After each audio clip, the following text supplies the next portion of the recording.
بسم اللہ الرحمن الرحیم۔ اللہ تبارک و تعالیٰ کے پاکیزہ نام سے آغاز کرتے ہیں جو بہت مہربان نہایت رحم والا ہے۔ الحمدللہ 48ویں حدیث پر کلام چل رہا تھا اور اس کو حدیث جبرائیل کہتے ہیں، کیونکہ حضرت جبرائیل علیہ السلام انسانی شکل میں نبی کریم صلی اللہ علیہ وسلم کی خدمت میں حاضر ہوئے تھے اور آپ نے کچھ کویسچنز کیے تھے، اور نبی کریم صلی اللہ علیہ وسلم نے ان کی آمد کے مقصد کو خود آخر میں ظاہر فرمایا کہ یہ جبرائیل تھے، تمہیں تمہارا دین سکھانے آئے تھے۔ اور اس حدیث میں جو ہم نے پڑھی تھی اس میں ہے کہ یہ لوگوں کو ان کا دین سکھانے آئے تھے۔ تو معلوم یہ ہوا کہ جبریل امین انسانی شکل میں اور یقیناً اللہ کے حکم سے آئے تھے، اور آپ نے علم سیکھنے سکھانے کا ایک اور طریقہ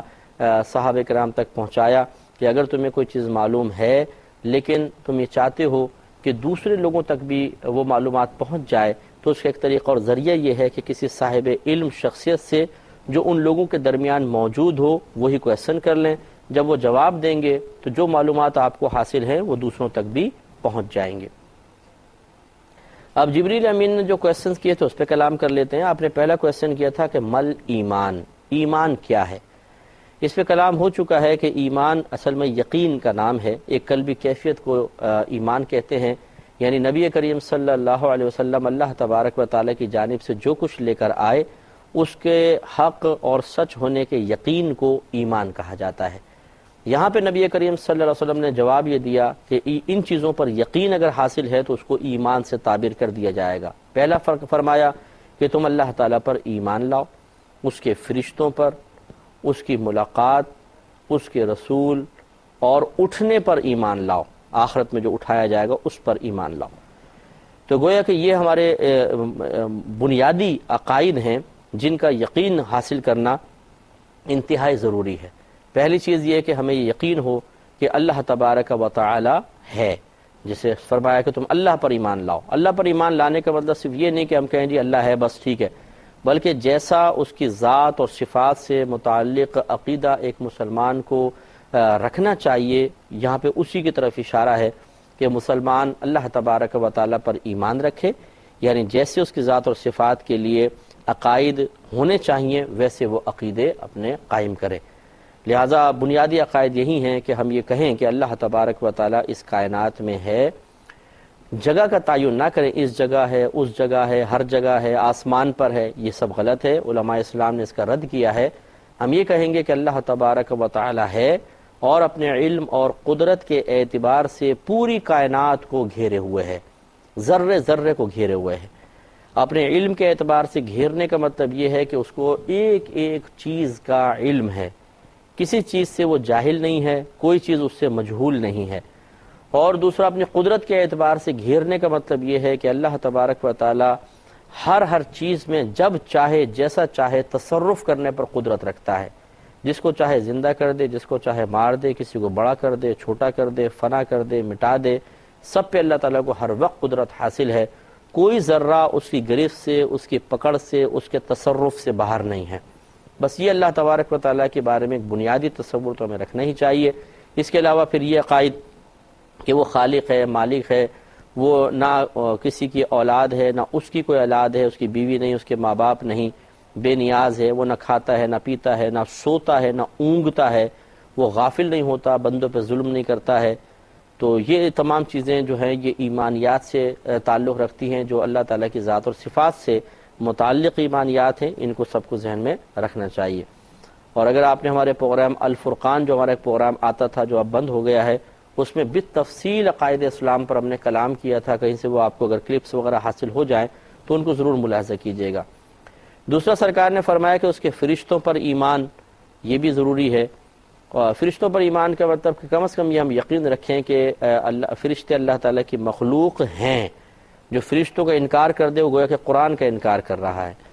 اور وہ ان میں نہ مذکر ہوتے ہیں نہ مؤنث۔ اللہ تعالیٰ نے ایک ایسی مخلوق پیدا کی ہے اور وہ نور سے پیدا کی گئی مخلوق ہیں۔ ابھی بھی فرشتے ہیں، میرے ساتھ بھی فرشتے ہیں، لیکن آپ کو نظر نہیں آ رہے، وہ ابھی بھی موجود ہیں، اطراف میں بہت سارے فرشتے ہیں لیکن ہمیں نظر نہیں آتے ہیں، کیونکہ نوری مخلوق ہے، اور وہ ایسی نوری مخلوق ہے کہ وہ نظر نہیں آتی ہے۔ ایک تو دیکھیں لائٹ کا نور ہے، مجھ پہ لائٹ پڑ رہی ہے، آپ کو یہ نور کم از کم نظر آ رہا ہے۔ فرشتے بھی نوری مخلوق ہیں لیکن وہ اس طرح کے نہیں کہ وہ چمکیں کہیں پر، کہ وہ جیسے فرشتے یہاں سے گیا تو ایک لائٹ سی کی طرح نکل کے جا رہی ہے، بلکہ نوری مخلوق ہونے کے باوجود وہ اتنی لطیف چیز ہیں کہ ان کا آر پار دیکھا جا سکتا ہے اور وہ آپ کو حرکت کرتے ہوئے بھی نظر نہیں آئیں گے۔ جس کو اللہ تعالیٰ ظاہر کر دے، بہرحال ظاہر کر دے، لیکن ہر شخص نہیں دیکھ سکتا ہے۔ ان میں توالد و تناسل نہیں ہوتا ہے، ان کی کوئی اولاد وغیرہ نہیں ہوتی ہے، یہ کبھی تھکتے نہیں ہیں، کھانے پینے یعنی عوارضات بشریہ سے بالکل پاک و صاف ہے، کبھی اللہ کی نافرمانی نہیں کرتے، معصوم مخلوق ہے۔ تو یہ اور اتنی ان کی تعداد ہے کہ کوئی اس کا اندازہ نہیں کر سکتا کہ کتنی تعداد ہے، اللہ تعالیٰ بہتر جانے، یا اگر اللہ تعالیٰ چاہے تو اس کے بتائے سے اس کے رسول کریم صلی اللہ علیہ وسلم بہتر بتا سکتے ہیں، ورنہ یہ فرشتوں کی تعداد کا علم کسی کے پاس نہیں، اتنی کثرت سے یہ ہیں کہ کچھ انتہا نہیں۔ یہ کم از کم ایمان رکھیں۔ پھر سرکار نے فرمایا وَبِلِقَائِهِ، اور اللہ تبارک و تعالیٰ سے ملاقات پر ایمان۔ تو ہمارا یقین ہے کہ انشاءاللہ جب ہم مر جائیں گے تو ایک وقت گزارنے کے بعد، وہ وقت کتنا ہوگا یہ ہم بالکل ظاہر نہیں کر سکتے، نہ ہمیں معلوم ہے کہ کتنا عرصہ ہم مرنے کے بعد اس دنیا کے اندر رہیں گے۔ پھر جب ایک وقت آئے گا تو اللہ تبارک و تعالیٰ پوری دنیا کو، کائنات کو تباہ فرما دے گا، صرف اللہ تبارک و تعالیٰ کی ذات ہوگی اور اس کے علاوہ کچھ بھی نہیں ہوگا۔ یا جنت دوزخ اللہ نے جو قائم فرمائی ہیں وہ، یعنی یہ دنیا ختم ہو جائے گی ساری، پھر ہمیں اٹھایا جائے گا اور ہم اللہ تبارک و تعالیٰ کی بارگاہ میں پہنچیں گے، وہاں اللہ تعالیٰ کی بھی زیارت کریں گے۔ نبی کریم صلی اللہ علیہ وسلم کے فرمان عالی شان کے مطابق کہ تم اللہ تبارک و تعالیٰ کو بالکل ایسا دیکھو گے جیسے 14ویں رات کے چاند کو دیکھتے ہو۔ بلکہ سرکار نے فرمایا کہ کیا تم 14ویں رات کے چاند کو دیکھنے میں شک کرتے ہو؟ صحابہ کرام علیہم رضوان نے عرض کیا رسول اللہ صلی اللہ علیہ وسلم نہیں، بالکل واضح طور پہ دیکھتے ہیں۔ تو سرکار نے فرمایا پس ایسے ہی اپنے رب کو دیکھو گے، یعنی ایسا نہیں کہ وہ چاند کی طرح نظر آئے گا، کہنے کا مطلب یہ ہے کہ اللہ تعالیٰ اپنی شان کے لائق اپنی تجلی ظاہر فرمائے گا اور لوگ زیارت کریں گے، لیکن یہ زیارت مسلمان کے ساتھ محدود ہے، کافر، مشرک، مرتد، منافق یہ لوگ نہیں دیکھ سکتے۔ مسلمان دیکھیں گے، مومن دیکھیں گے، اللہ تعالیٰ اپنی زیارت سے انہیں سرفراز فرمائے گا، اور وہ زیارت کتنی خوبصورت ہوگی اس کا اندازہ ہم نہیں کر سکتے۔ آج کسی خوبصورت چیز کو دیکھ کر دل میں کتنی ٹھنڈک پیدا ہوتی ہے، کتنا لطف آتا ہے، کتنا مزہ آتا ہے، کتنا سرور آتا ہے۔ بعض اوقات تو خوبصورت چیز کو دیکھ کر دل چاہتا ہے کہ نگاہ ہی نہ ہٹائیں۔ تو سوچئے کہ جب ان مخلوقات میں اتنی خوبصورتی ہے، اتنی ہمارے لیے اٹریکشن ہے، تو وہ اس خالق کے اندر کتنی کشش ہوگی جس نے ان سب چیزوں کو پیدا فرمایا ہے۔ تو وہ تو پھر انشاءاللہ بروز قیامت ہی پتہ چلے گا۔ تو اس پر یقین ہونا چاہیے، گویا کہ نبی کریم صلی اللہ علیہ وسلم فرماتے ہیں کہ ایمان کی ایک علامت اور نشانی یہ ہے، یعنی اس شخص کو صاحب ایمان کہیں گے جس کو یہ یقین بھی حاصل ہو کہ مجھے ایک دن اللہ تعالیٰ سے ملنا ہے۔ پھر فرمایا اور اس کے رسولوں پر ایمان۔ رسولوں پر ایمان کا مطلب یہ ہے کہ ہم اس بات کو مانیں کہ اللہ تبارک و تعالیٰ نے اپنے بہت سارے بندوں کو منتخب فرما کر انہیں رسالت اور نبوت کے منصب سے سرفراز فرمایا، انہیں نعمت عطا فرمائی اور لوگوں کی ہدایت کے لیے ان کو دنیا میں بھیجا ہے۔ رسول وہ ہوتا ہے کہ جس پر اللہ تعالیٰ کی طرف سے کتاب باقاعدہ نازل ہوئی، اور نبی وہ ہوتا ہے کہ وہ ہوتا تو اللہ کا مقرب بندہ ہے، لیکن وہ صاحب کتاب نہیں ہوتا، بلکہ وہ جو رسول ان سے پہلے آئے ہوتے ہیں انہی کی کتاب و شریعت پہ چلتے ہیں۔ تو ہر رسول نبی ضرور ہوتا ہے، لیکن ہر نبی رسول بھی ہو یہ ضروری نہیں ہے۔ تو یہ اللہ تعالیٰ کے مقرب بندے آتے ہیں اور تبلیغ دین فرماتے ہیں، ایک مخصوص عرصے تک رہتے ہیں، پھر دنیا سے پردہ فرما جاتے ہیں۔ سب سے پہلے حضرت آدم علیہ السلام تھے، اور سب سے آخری ہمارے نبی کریم صلی اللہ علیہ وسلم ہیں، حضرت محمد صلی اللہ علیہ وسلم۔ اور ان کے درمیان جو ہیں وہ کتنے نبی آئے، کتنے رسول آئے، ان میں بہت سی حدیثوں کے اندر مختلف تعداد ہیں۔ زیادہ جو مشہور تعداد ہے وہ 1,24,000، 1,24,000، لیکن اس میں بھی چونکہ تعداد مختلف آئی ہے اس لیے فقہا نے فرمایا کہ کنفرم یوں نہ کہیں کہ 1,24,000 انبیاء علیہ السلام آئے تھے، کیونکہ ہو سکتا ہے کہ اس سے کم یا زیادہ ہوں، کیونکہ تعداد مختلف آئی ہے۔ تو اگر ہم 1,24,000 پہ فکس کر دیں گے، ہو سکتا ہے اس سے کم آئے ہوں، تو پھر غیر نبی کو نبی ماننا لازم آئے گا، اور ہو سکتا ہے اس سے زیادہ آئے ہوں تو پھر نبی کا انکار کرنا لازم آئے گا۔ لہٰذا جب بھی آپ یہ ذکر کریں تو یوں کہا کریں کم و بیش 1,24,000، یا کم زیادہ 1,24,000، تقریباً 1,24,000، تو ان الفاظ سے پھر گرفت نہیں ہوگی۔ تو یہ ان تمام رسولوں پر ہمارا ایمان ہونا چاہیے۔ یعنی ہم مسلمان یعنی جو صاحب ایمان واقعی صاحب ایمان ہے وہ کسی نبی کا انکار نہیں کرے گا۔ الحمدللہ ہمارا مذہب بہت پیارا مذہب ہے، اور مسلمان قوم ایک بہت ہی پیاری قوم ہے، کیونکہ نبی کریم صلی اللہ علیہ وسلم نے جو ان کو تعلیمات دی ہے اس کے لحاظ سے ہم کلمہ تو اپنے نبی کریم صلی اللہ علیہ وسلم کا پڑھتے ہیں، لیکن ہم تمام رسولوں اور نبیوں کا احترام کرتے ہیں، انہیں مانتے ہیں۔ کوئی مسلمان آپ کو ایسا نظر نہیں آئے گا جو نبی کریم صلی اللہ علیہ وسلم کی محبت میں معاذ اللہ ثم معاذ اللہ حضرت موسیٰ علیہ السلام کی نبوت کا انکار کر رہا ہو یا آپ کو برا بھلا کہہ رہا ہو۔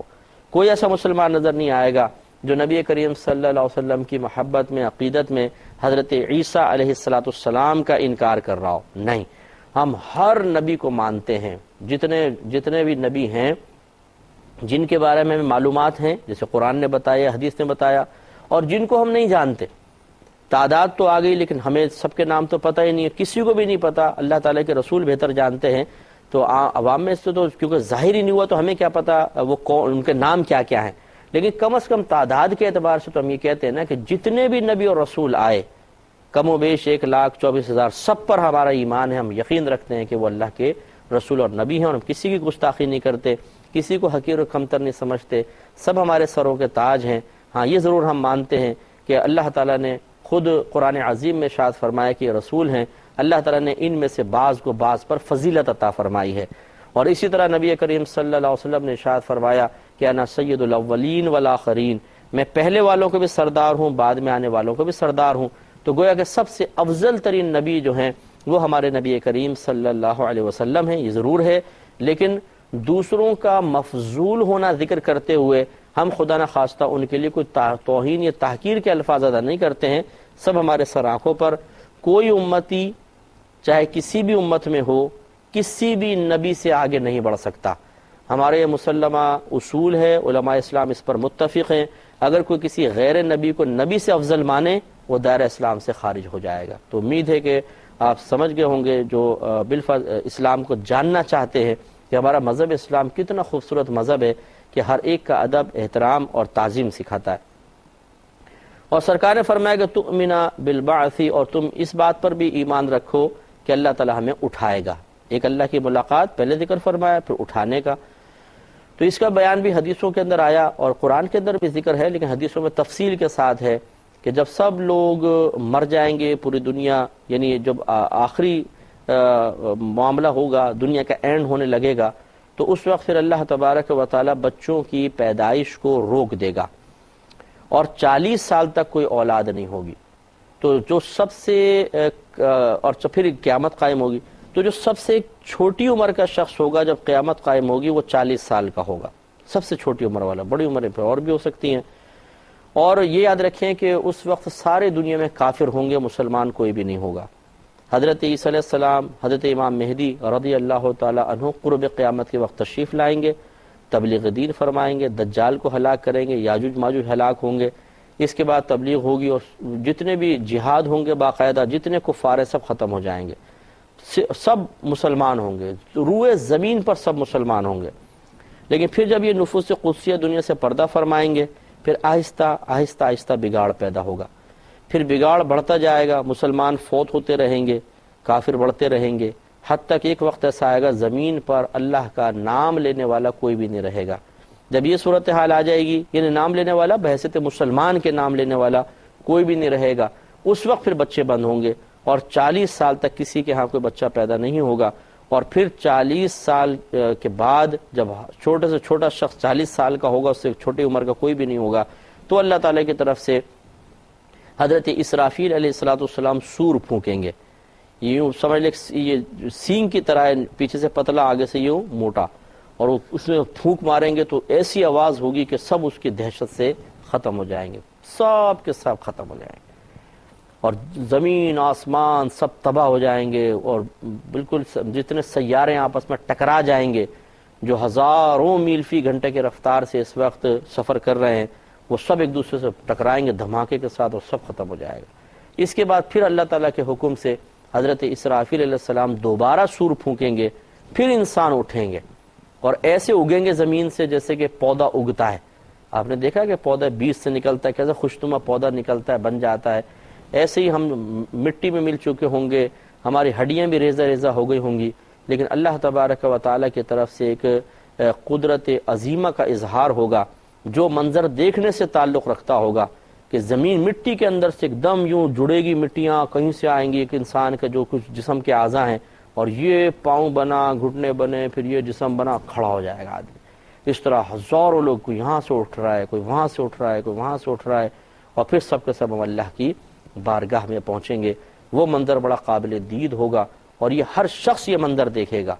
چاہے کسی بھی مذہب سے تعلق رکھنے والا ہے، کیونکہ اللہ تعالیٰ سب کو اپنی بارگاہ میں اٹھا کے جمع فرمائے گا اور وہاں پہ فیصلہ ہوگا۔ پھر جبریل امین نے دوسرا کویسچن کیا، مل اسلام، اسلام کیا ہے؟ آپ کو پہلے بھی ہم نے فرق بتایا تھا کہ دل سے اس بات کی تصدیق کرنا کہ نبی کریم صلی اللہ علیہ وسلم جو کچھ لے کر آئے وہ حق اور سچ ہے، اس تصدیق اور یقین کا نام ایمان، اور جب اس کو ہم زبان سے ظاہر بھی کر دیتے ہیں تو اس ظاہر کرنے کو اسلام سے تعبیر کرتے ہیں کہ اب یہ مسلمان بھی ہے۔ تو اب اسلام کے بارے میں سوال ہو، مل اسلام، اسلام کیا ہے؟ سرکار صلی اللہ علیہ وسلم نے ارشاد فرمایا کہ الاسلام، اسلام یہ ہے کہ ان تعبد اللہ ولا تشرک بہ، کہ تو اللہ تبارک و تعالیٰ کی عبادت کر اس طرح کہ اس کے ساتھ کسی کو شریک نہ ٹھہرا۔ اب یہ شریک ٹھہرانا دو طریقے سے ہوتا ہے، ایک کسی کو معبود سمجھ کر، اور ایک ہوتا ہے کہ معبود عبادت کے لائق تو نہ سمجھیں لیکن جو عمل اللہ کے لیے کرنا چاہیے ہم اس کے لیے کرنے لگ جاتے ہیں۔ یہ دونوں شرک ہیں، لیکن فرق یہ ہے کہ ایک کو شرک جلی کہتے ہیں، ایک کو شرک خفی کہتے ہیں۔ جلی مانے واضح اور خفی مانے پوشیدہ۔ جو شرک جلی ہے یہ کفر ہے، جیسے کسی غیر اللہ کی عبادت کرنا، چاہے وہ بت ہے، چاہے وہ سورج ہے، چاہے وہ آگ ہے، ان کی عبادت کرنا، یہ گویا کہ اللہ تبارک کسی کو معبود سمجھ کے عبادت کی گئی ہے۔ اور دوسرا شرک خفی ہوتا ہے، اس کا دوسرا نام ہوتا ہے ریاکاری۔ اس کو شرک اصغر بھی سرکار نے قرار دیا ہے، شرک خفی قرار دیا ہے، یعنی وہ عمل جو اللہ کے لیے کرنا چاہیے، مثلا نماز ہے، روزہ ہے، حج ہے، زکوٰۃ ہے، اس سے بعض اوقات ہم اللہ تعالیٰ کی رضا کا ارادہ نہیں کرتے ہیں بلکہ مخلوق کی رضا کا ارادہ کرتے ہیں، اسے راضی کرنا چاہتے ہیں، ان کے تعریف جملے سننا مقصود ہوتا ہے، ان کی یعنی مرعوب شدہ نگاہیں دیکھنے کو دل چاہتا ہے کہ ہم سے مرعوب ہوں، متاثر ہوں، اور ہم بعض اوقات اپنے نیک اعمال کو کیش کر رہے ہوتے ہیں بے دردی کے ساتھ کسی ایک محفل میں، کسی ایک مجلس میں مرکزی حیثیت حاصل کرنے کے لیے۔ ہم اپنے کارنامے سناتے ہیں، بڑے بڑے کارنامے، جان بوجھ کر اپنے آپ کو ایسا شو کرتے ہیں، ایسا ظاہر کرتے ہیں جیسے بڑے متقی ہیں، پرہیزگار ہیں، بڑی نگاہیں جھکانے والے ہیں، ہر وقت ہونٹ ہل رہے ہیں جی، ہاتھ میں تسبیح ہے، جیسے تو بہت زیادہ اذکار الہیہ کرنے والے ہیں۔ ہمیں کسی کے بارے میں بدگمانی نہیں کرنی چاہیے، لیکن جو کر رہا ہے اسے غور کرنا چاہیے کہ اگر وہ اللہ کے لیے کر رہا ہے تو بہت اچھی بات ہے، لیکن اگر ہونٹ ہلانے سے مقصود یہ ہے کہ لوگ مجھے دیکھ کر یہ کہیں کہ یار یہ تو ہر وقت ذکر الہی کرتا رہتا ہے، اس لیے ہاتھ میں تسبیح پکڑی ہوئی ہے تاکہ لوگ کہیں یار اس کے ہاتھ سے کبھی تسبیح ہٹ ہی نہیں دیکھی، ہر وقت دوشی وغیرہ پڑھتا رہتا ہے، اگر یہ صرف لوگوں کو اس طرح تعجب میں مبتلا کرنا بھی مقصود ہوا تب بھی یہ ریاکاری ہے کہ اس عمل سے فقط اللہ تعالیٰ کی رضا کا ارادہ ہونا چاہیے تھا، لیکن ہم نہیں کرتے ہیں۔ اس کو نبی کریم صلی اللہ علیہ وسلم نے شرک خفی سے تعبیر فرمایا۔ تو اسلام یہ ہے کہ ہم کسی کو اللہ تعالیٰ کی عبادت میں شریک نہ ٹھہرائیں، یہاں پر شرک جلی مراد ہے، شرک خفی مراد نہیں ہے۔ دوسرا کہ تم نماز قائم کرو، یہ بھی اسلام، یعنی یہ اسلام ہے۔ اسلام کا مطلب اسلام ظاہر کا نام ہے۔ ایک تو زبان سے کلمہ پڑھ لینا، یہ اسلام کی سب سے بڑی ظاہری علامت ہے اور ہم اسے مسلمان کہیں گے۔ اگر کوئی کلمہ نہیں پڑھتا، مثال کے طور پہ آپ کسی محلے میں گئے، اب وہاں کچھ لوگ رہتے ہیں، اب آپ نے فیصلہ کرنا ہے کہ ان میں کون مسلمان ہے کون کافر، تو ایک تو یہ ہے کہ آپ کویسچن کر لیں مسلمان و کافر، وہ خود بتا دیں، یا وہ کلمہ پڑھ دیں آپ کے سامنے، یا پھر آپ ان کے ظاہری اعمال سے اندازہ کریں گے۔ تو اگر ایک آدمی نمازیں پڑھتا ہے، مسجد میں جا رہا ہے، چاہے آپ کے سامنے کبھی اقرار نہ کرے، کلمہ نہ پڑھے، آپ کہیں گے یہ مسلمان ہے، کیونکہ آپ نے ایک ایسا عمل کرتے ہوئے دیکھا ہے جو اسلام کی بنیادی عبادات میں سے ہے، تو اس کو مسلمان کہہ سکتے ہیں۔ اس پہ مزید تبصرہ ہوگا، مزید کلام ہوگا نیکسٹ پروگرام میں۔ وآخر دعوانا ان الحمدللہ رب العالمین۔ اے اللہ دین تیرا ہم پہ احسان